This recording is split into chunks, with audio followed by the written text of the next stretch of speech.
Friends, मैं Vinod Kumar Yadav बिड़ावाद Nikesh online platform पर आपका स्वागत करता हूं। और जैसा कि आप जान रहे हैं कि प्रैक्टिस सेट का प्रश्न प्रैक्टिस सेट नंबर 7 आज का है, तो आज हम उसको हल करेंगे। तो जो लोग ये जानना चाहते हैं कि प्रैक्टिस कहाँ से ही बनाया जा रहा है, कहाँ प्रोवाइड किया जाता है, तो आप टेलीग्राम शायद पहले जा कर के जो है प्ले स्टोर से डाउनलोड करिए। इसके बाद उसमें सर्च करिए जिस चैनल पर आप देख रहे हैं वीणा वादनी V2, मतलब VEENAVADINI V2 जौनपुर डालिए। फिर टेलीग्राम में आपका ग्रुप खुलेगा, फिर आप उसमें ज्वाइन हो जाइए। फिर उसी में प्रत्येक शाम को आपको प्रश्न प्रोवाइड कराया जाता है और सुबह में उसका हल दूसरे मतलब नेक्स्ट डे उसका सलूशन आपको उसी टेलीग्राम चैनल में हम प्रोवाइड करा देते हैं। तो देखिए आज का प्रैक्टिस सेट में क्या प्रश्न है, और प्रैक्टिस सेट आप लगाइए। प्रैक्टिस सेट से बहुत फायदा होगा। जैसा कि हम पहले बता चुके हैं कि डेली आप पूरे गणित से एक बार आपका दिमाग दौड़ जाता है। हर चैप्टर में आप टचिंग हो जाते हैं फिर से, और पता चले कि आप वैसे केवल पढ़ रहे हैं तो आप ये नहीं क्लियर कर पाएंगे। एक तरफ इधर पढ़ते रहेंगे, दूसरी तरफ भूलते रहेंगे। तो आइए देखते हैं। एक व्यक्ति एक वस्तु ₹960 में बेचता है और 4% हानि सहता है, तदनुसार उसका क्रय मूल्य। बहुत ही इजी प्रश्न है यार, तो जो लोग कमजोर हैं थोड़ा सा उनके लिए भी कुछ कर दिया जाए। तो क्रय मूल्य बराबर क्या होता है,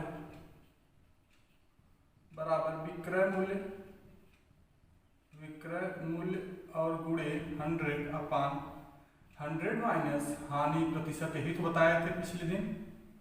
तो विक्रय मूल्य इसमें दिया हुआ है 960 में बेच रहा है, और गुणे 100 कर दीजिए बटे 4% हानि हो रही थी। 100 में से 4 गए 96, तो 96 कटा 10 हुआ, तो इधर 1000। तो उसका क्रय मूल्य क्या रहा होगा बेटा, 1000। ये आपका आंसर हो जाएगा। क्वेश्चन नंबर 2 क्या कह रहा है, यदि किसी गांव में स्त्रियों की संख्या पुरुषों की संख्या की 90% हो तो पुरुषों की संख्या स्त्रियों की संख्या के लगभग कितने प्रतिशत है स्त्रियों की। ठीक, मान लीजिए कि कह रहा है कि माना पुरुषों की संख्या 100 है, तब स्त्री की संख्या 90 हो जाएगी, क्योंकि कह रहा है कि पुरुषों की संख्या 90% हो। तो यदि किसी गांव में स्त्रियों की संख्या स्त्रियों की संख्या पुरुषों की संख्या की 90% हो, पुरुष जब 100 होंगे तभी तो 90% होगा। तो देखिए फिर इसमें क्या कर देंगे, फिर आपसे कह रहा है तो फिर आगे बताइए। तो पुरुषों की संख्या स्त्रियों की संख्या पहले पुरुषों की संख्या बटे स्त्रियों की संख्या के लगभग कितने प्रतिशत के बराबर है। तो 0 से 0 काट दीजिए। 1000 में 9 को जब भाग देंगे तो लगभग 111 के आसपास इसका आंसर आ जाएगा। आंसर ठीक है, ये भी आपका हो गया। ऊपर के 2 प्रश्न हम मिटा देते हैं। प्रैक्टिस सेट आप बराबर हल करते रहिए, रोज हल करिए। ये प्रैक्टिस सेट रोज हल करिए, चाहे उसमें 10 प्रश्न है चाहे 20 प्रश्न है, लेकिन आप उसको करते रहेंगे तो एक समय ऐसा आएगा कि गणित में आपको कहीं से प्रॉब्लम नहीं रह जाएगी।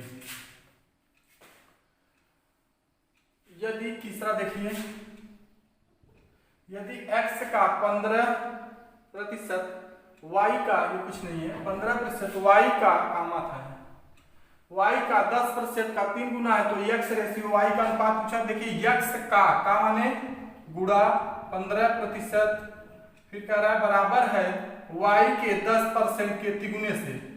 तो y के 10% पहले निकालेंगे, 10% के 3 गुने से 3 गुना कर देंगे। अब काट दीजिए, 3 × 5 = 15, 5 × 20 = 100।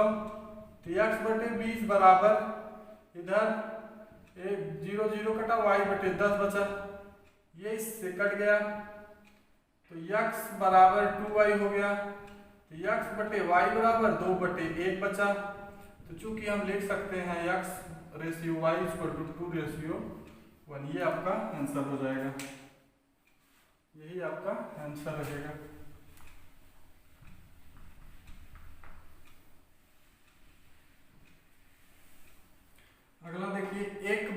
राम से इतना किलोमीटर की दूरी से दागी गई, पहले दूरी दिया गया है 6.64 किलोमीटर की दूरी से दागी गई।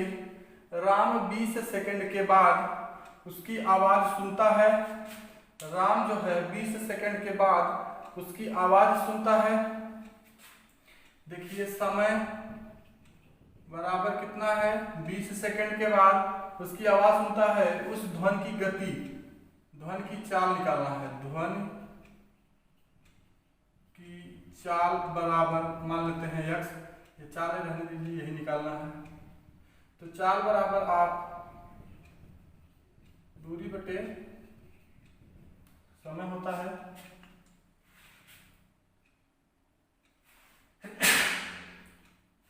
सॉरी माफ करिए, चाल बराबर दूरी बटे समय होता है। तो दूरी कितना है 6.64 बटे समय 20 सेकेंड। देखिए ये किलोमीटर है, इसको मीटर बदलने के लिए पहले 1000 से गुणा कर देंगे और ये सेकंड में है तो मीटर पर सेकंड अपने आप बन गया। तो क्या हो जाएगा, इधर एक 0 से 0 काट दीजिए, 2 तिहाई 6, 2 तिहाई 6, 2 दूनी 4। तो अब इसमें उसका गुणा कर देंगे तो 332 इसे हुआ तो 2 अंक पे दशमलव, तो इसका आंसर टोटल आ गया 332 मीटर प्रति सेकेंड। उसकी वेग हो गई, ध्वनि की वेग 332 मीटर प्रति सेकेंड हो गई। रोज रेलगाड़ी वाला लगाते थे, आज उसने ध्वनि दे दिया है, बात खत्म। ये भी आपका हो गया।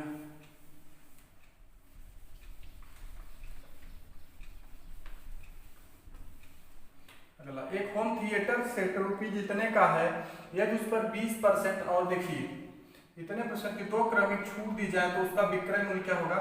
तो हमेशा जब क्रमिक छूट रहे तो देखिए क्रमिक छूट के लिए, क्रमिक छूट के लिए विक्रय मूल्य क्या होता है। क्रमिक छूट के लिए विक्रय मूल्य बराबर सेट, मतलब उसका मूल्य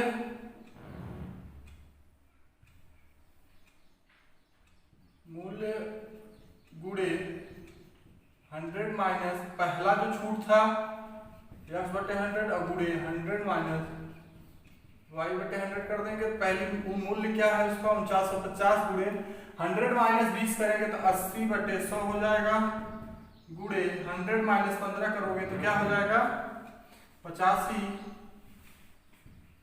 बटे 100, 1 0 2 0 लेके कट गया।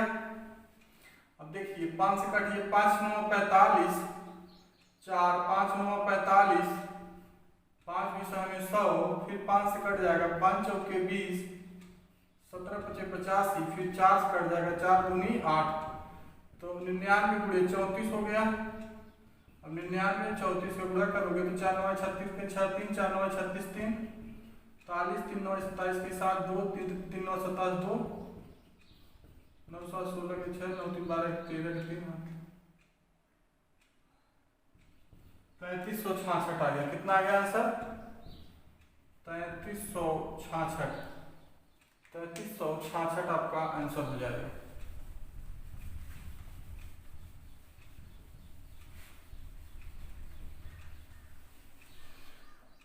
अच्छा, इसको प्रश्न को देख लीजिए, उतार लीजिए। नेक्स्ट आगे हम लोग तुरंत देख रहे हैं। चलिए 6वां प्रश्न देखिए, इसी प्रैक्टिस सेट का है।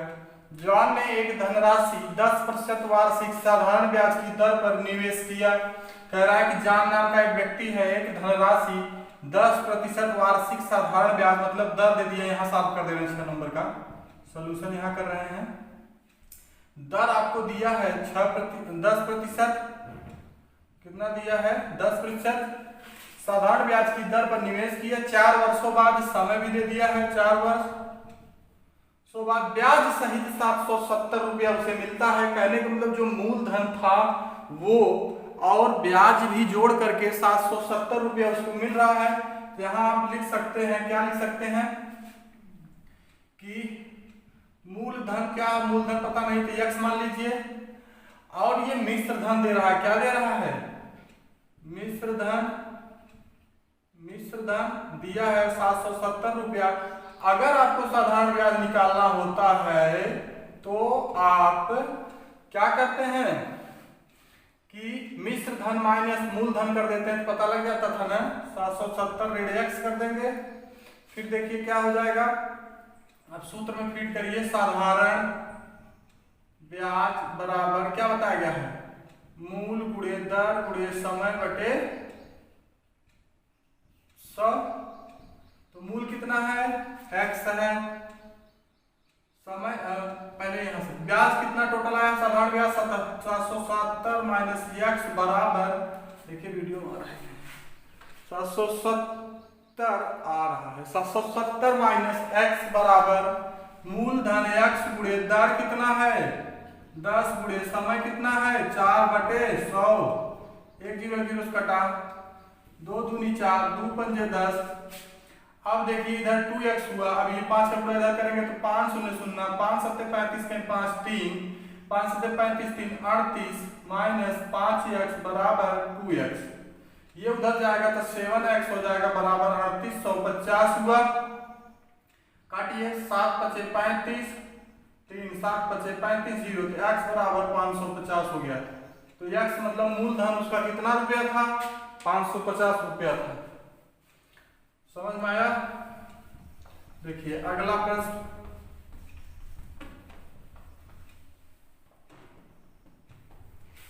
ये तो हो गया आपका। अगला कर रहा है उसकी 6400 मूलधन कितना क्या रहा है 6400, 2 वर्षों का 2 वर्ष प्रतिशत 7.2% की दर से चक्रवृद्धि ब्याज क्या होगा। हमने बच्चों आपको बताया कि चक्रवृद्धि ब्याज बराबर मूलधन कोष्टक में 1 प्लस दर बटे 100 ऐसे का होल माइनस 1 का होल स्क्वायर। तो चक्रवृद्धि ब्याज निकालना तो मूलधन कितना दिया है 6400, कोष्टक बंद करिए, फिर यहाँ छोटा कोष्टक लीजिए, 1 प्लस दर कितना है 7 सही 1/2 मतलब 7 दूनी 14, 15/2, तो 15/200 हो गया। कोष्टक बंद, ऋण 1 पूरे का होल वर्ग, सॉरी यहाँ पे ये वर्ग नहीं था, यहाँ पर है। तो 6400, ये 5 3 15, 5 चौके 20, 40 बार, 40 1 का 40 3 43, 43/40 गुणे 43/40 और ऋण 1। देखो 2 0 2 0 कट गया, 4 चौके 16, 16 चौका 64, यहाँ 4 हो गया। अब 43 गुणे 43 कर लीजिए,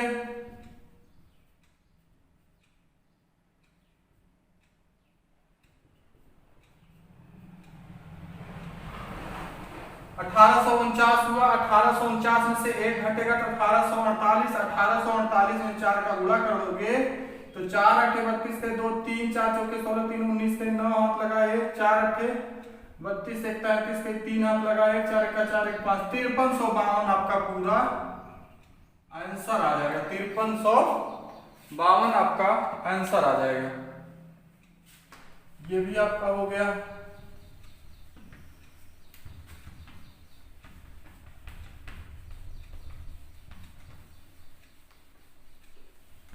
चलिए अगला प्रश्न देखिए, 1 प्लस 1/5। इसको देखिए हल करते समय क्या किया करिए, पहले तो इसका इसमें गुणा करके इसको जोड़ लीजिए, ठीक है। तो 1 प्लस 1/5, 1 का 5 1 6/5 हुआ। अब ये ऊपर कर दिया करिए ऊपर, तो फिर क्या हो जाएगा 1 प्लस 5/6, अब 6 का 6 5 11/6, आंसर आपका आ गया। ऐसे ये कल अगर रहेगा प्रश्न तो बड़ा वाला इसमें प्रश्न आएंगे। ठीक, अगला प्रश्न देखिए, कह रहा दो संख्याओं का लसम 520, लसा कितना दिया है और उनका महसा कह रहा है 4 है, महसा 4, उनमें से एक संख्या 52 कह रहा है। मान लीजिए एक संख्या 52 कह रहा है तो दूसरी संख्या क्या होगी पूछ रहा है, ठीक है। तो लगाइए, तो लस गुणे मस है, मतलब 500 एक सूत्र होता है, जब पहली संख्या दूसरी संख्या लस मस दिया रहे या कोई एक पूछे उसमें से, तो सूत्र होता है लस मस गुणे लस गुणे मस बराबर पहली संख्या गुणे दूसरी संख्या। लस 520 गुणे मस 4, पहली संख्या 52 और गुणे दूसरी संख्या x। अब देखिए 52 से 52 काट दिए, 10 गुणे 4 बचा बराबर x, x बराबर 40 हो गया, आंसर हो गया ये x बराबर 40, मतलब दूसरी संख्या वो 40 थी। चलिए अगला प्रश्न देखिए।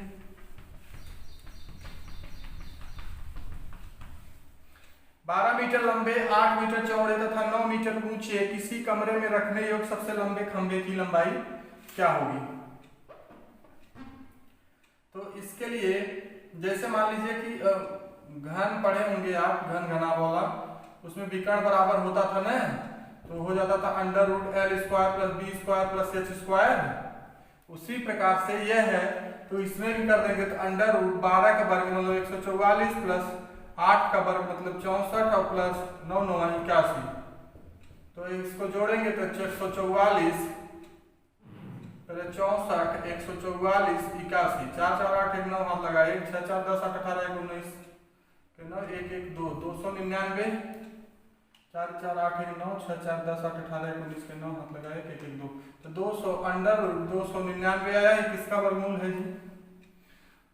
189, 6 4 10 8 18, अच्छा यहाँ 8 है, 8 है, तो ये 8 है, तो 17 का वर्गमूल है। आंसर आपका 17 मीटर लंबी कोई छड़ी होगी जो इसमें ऐसे ऐसे रख दिया जाएगा, या कोई खंभा है जिसे रख दिया जाएगा। आगे भी और प्रश्न है, देखते रहिए। आइए अगला प्रश्न देखिए। कह 500 फीट लंबी एक रेलगाड़ी, अगर हम यहाँ हल कर दे रहे हैं, 500 फीट लंबी एक रेलगाड़ी 700 फीट लंबे प्लेटफॉर्म को, देखिए हमने इसके पीछे आपको बताया है कि दूरी जब बनाइएगा, जब प्लेटफॉर्म से जुड़ा जाए, प्लेटफॉर्म की लंबाई और रेलगाड़ी की लंबाई दोनों दिया हो, तो आप दोनों जोड़ दिया करो। क्या करेंगे? दोनों जोड़ेंगे तो 500 रेलगाड़ी की लंबाई है और 700 फीट ये है, 1200 फीट हो जाएगी टोटल दूरी। 10 सेकेंड में पार कर रही है, तो समय बराबर क्या हो जाएगा? 10 सेकेंड। आंसर फीट प्रति सेकंड में दिया है, तो फीट प्रति सेकंड में ही हम हल कर दे रहे हैं इसको। तो 4 बराबर क्या हो जाएगी? दूरी बटे समय, 4 दूरी कितना है? 1200 बटे समय 10, इसका मतलब 120 फीट प्रति सेकंड जा रही है वो, 120 फीट प्रति सेकंड जा रही है वो।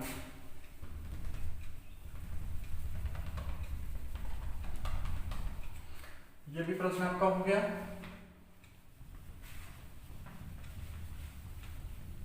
अगला, एक समद्विबाहु त्रिभुज की दो भुजाएं, मान लीजिए कि ये समद्विबाहु त्रिभुज हो गया ना, सपोज करिए है नहीं लेकिन हो गया, मान लीजिए कि एक समद्विबाहु त्रिभुज की दो भुजाएं की लंबाई 15 इकाई और 22 इकाई है, तदनुसार उस त्रिभुज का परिमाप कितना होगा हो सकता है। तो इसका दो आंसर आएगा। एक तो मान लीजिए कि ये 15 है, ये भी 15 है, ये 22 है, एक समद्विबाहु त्रिभुज, और मान लीजिए ये 22 से 22, ये भी 22, ये भी 15। तब एक बार इसका निकालेंगे तो 15 दूना 30, 30 20 50, 50 2 52, एक हो जाएगा। इसका जब निकालेंगे तो 22 दूना 44, 44 15 59, तो 52 और 59 दो आंसर इसके होंगे, ठीक है।